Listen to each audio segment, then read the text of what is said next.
Hi friends, welcome to Vijay Kastu official channel. இப்போ தான் நம்ம சேனலை ஃபஸ்ட் டைம் பார்க்குறீங்கன்னா லைக் அண்ட் சப்ஸ்கிரைப் பண்ணிட்டு பாருங்க. கூடவே பெல் ஐக்கானை கிளிக் பண்ணிக்கோங்க. இன்றைக்கி நம்ம பார்க்க போகிற ரெசிபி டீ கடை முறுமுறு போண்டாங்க. டீ கடையில் எவ்வளோ சாஃப்ட்டாக எவ்வளோ சூப்பராக செய்கிறாங்கன்ற மாதிரியே நம்மளும் பண்ணலாம்.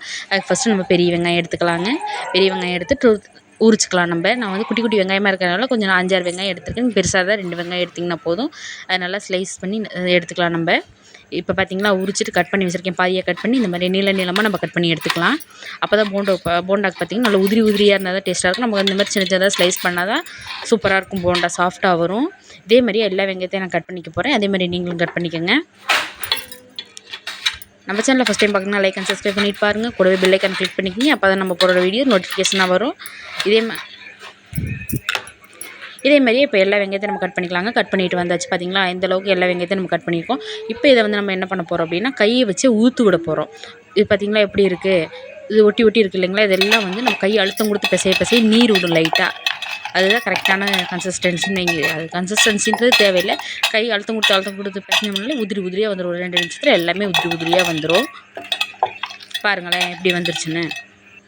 இதே மாதிரியே நமக்கு கிடச்சிச்சின்னா போதும். ஒரு 2 நிமிஷம் பிணைஞ்சோம்னா இந்த மாதிரி தனித்தனியாக வந்துடும். இப்போ வந்து இதுக்கான நம்ம ஒரு 2 பச்சை மிளகா சேர்த்துக்கலாம். குழந்தைங்க தாங்கன்னா நீங்கள் பச்சை மிளகா கூட ஸ்கிப் பண்ணிக்கலாம். பட் எனக்கு பச்சை மிளகா ஃப்ளேவர் பிடிக்குன்றதுனால நான் போட்டுக்கிறேன். கூடவே கருவேப்பிலை, மல்லித்தலை, புதினா இருந்தால் போட்டுக்கோங்க. இது 3மே என்கிட்ட இல்லை, ஆப்ஷனல் தான், வேணுன்னா போட்டுக்கலாம். அதுக்கு பதிலாக எங்கள் வீட்டில் வந்து சோம்பு செடி இருக்குது பார்த்துக்கோங்க. சோம்பு விளையுது இல்லைங்களா, அந்த சோம்பு செடி, அந்த சோம்பு என்ன மணக்குமோ அதே தான் மணக்கும்.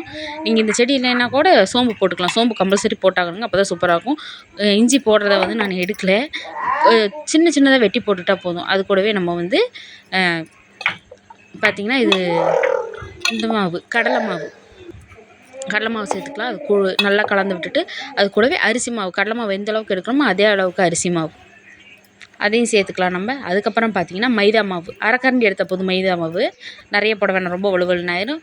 கூட கொஞ்சம் சீரகம், அப்புறம் உப்பு, அவ்வளோதாங்க. இதெல்லாம் போட்டு நம்ம நல்லா பிசைஞ்சு விடணும். பிசைஞ்சு விட்டு தண்ணி பத்தலை பார்த்திங்கன்னா வரவங்களுக்கு எப்போனா தண்ணி தெளித்து பிணைஞ்சிட்டு இந்தளவுக்கு கெட்டியாக இருந்தால் போதும். இன்னும் தண்ணியாக பிணைஞ்சிட்டிங்க அப்படின்னா எண்ணெய் குடிச்சிருங்க போண்டா. இந்த மாதிரி நம்ம உருட்டணும். ரொம்ப அழுத்தம் கொடுத்து உருட்டிடக்கூடாது, ஹார்டாயிரும்.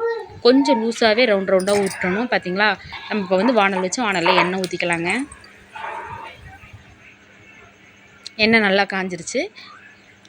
இப்போ வந்து நம்ம மாவை உருட்டி போட்டுடலாம். பார்த்திங்களா, எண்ணெய் அந்தளவுக்கு நல்லா எண்ணெய் காயாமல் போட்டுறக்கூடாது. அப்புறம் போண்டா எண்ணெய் குடிச்சிடும். அழுத்தம் கொடுத்து பிசையக்கூடாது. பார்த்திங்களா எவ்வளோ ப்ரௌனிஸ் ஆகிடுச்சு. ப்ரௌனிஸ் ஆனது நம்ம எடுத்துடலாம். நல்லா வெந்துருச்சு. ஹை ஃப்ளேமில் வைக்கக்கூடாது. கொஞ்சம் எண்ணெய் காஞ்சது கொஞ்சம் சிம்மில் வச்சிடணும். பார்த்திங்களா அப்படி லேசாக உருட்டணும். ரொம்ப அழுத்தம் கொடுத்துருந்தோம்னா ஹார்டாயிரும். இந்த மாதிரி உருட்டி போட்டுக்கலாம். லைட் ப்ரௌன் கலரில் ஆனது எடுத்துக்கலாம். கொஞ்சம் நல்லா வேக விடணுங்க போண்டாவை. ஹை ஃப்ளேமில் வச்சோம்னா நமக்கு சீக்கிரமாக கரிஞ்சிடும். கொஞ்சம் லோ ஃப்ளேமில் வச்சுக்கணும். எண்ணெய் காயிற வரைக்கும் ஹையில் வச்சுட்டு. பார்த்திங்களா இப்போ சுவையான டீ கடையோட முறுமுறு போண்டா நமக்கு ரெடி ஆயிடுச்சு. இந்த மாதிரி சேனலை பார்க்க நம்ம சேனலை சப்ஸ்கிரைப் பண்ணிக்கோங்க. பாய்.